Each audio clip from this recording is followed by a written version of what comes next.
In this video, we're going to be looking at writing a rule for a geometric sequence when we're given two terms. So number one, I'm given that a2, or the second term, is equal to 12, and a5, the fifth term, is equal to negative 768. And so I want to write the rule for the sequence, so I need to figure out what my a1 is equal to, and I need to figure out what my r is equal to.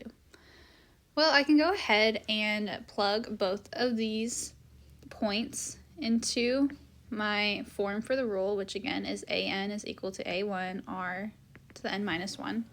So first, plugging in a2 in there, I have a2 is equal to a1 to the r 2 to the minus 1. And plugging in a5, I have a5 is equal to a1 r to the 5 minus 1. However, I have more information that I can put in there. I also know that a2 is equal to 12. So I have 12 is equal to a1 r to the 2 minus 1 is just 1. I know that a5 is equal to negative 768, so I can plug negative 768 is equal to a1 r to the 5 minus 1, which is just 4. And so now I have these two equations, and so we actually just want to solve this system of equations. And an easy way to do that is to use substitution. So I want to solve this top equation for a1. And so when I solve that top equation for a1, I'm going to divide r from both sides, and I have that 12 over r is equal to a1.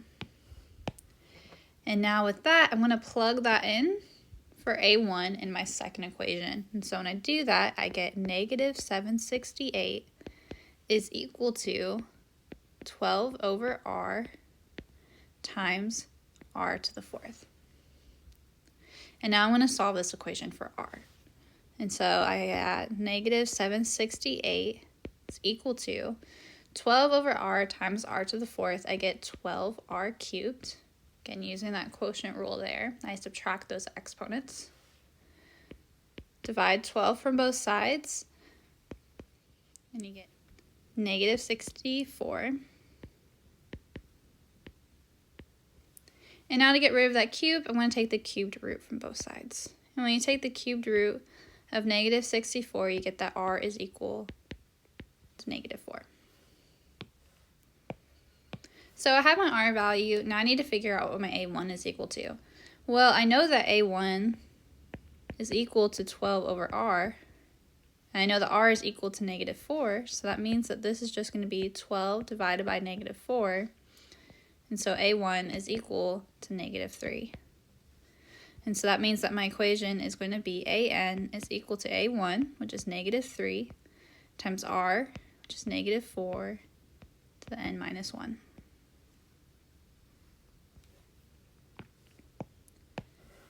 Okay, let's look at one more example. So I have a2 is equal to 12 and a4 is equal to 3. So plugging that into my rule, I have that a2 is equal to a1 r to the 2 minus 1, and a4 is equal to a1 r to the 4 minus 1.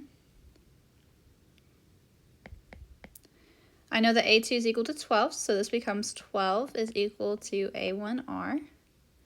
And a4 is equal to 3, so I have 3 is equal to a1r to the 4 minus 1, which is 3.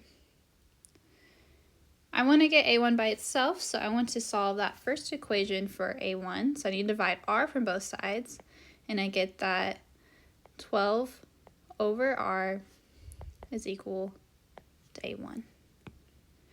And now I can solve this system of equations by substitution. And so I'm going to substitute 12 over r for a1 in my second equation. And when I do that, I get that 3 is equal to 12 over r times r cubed. Multiplying that right-hand side, I get 12r squared.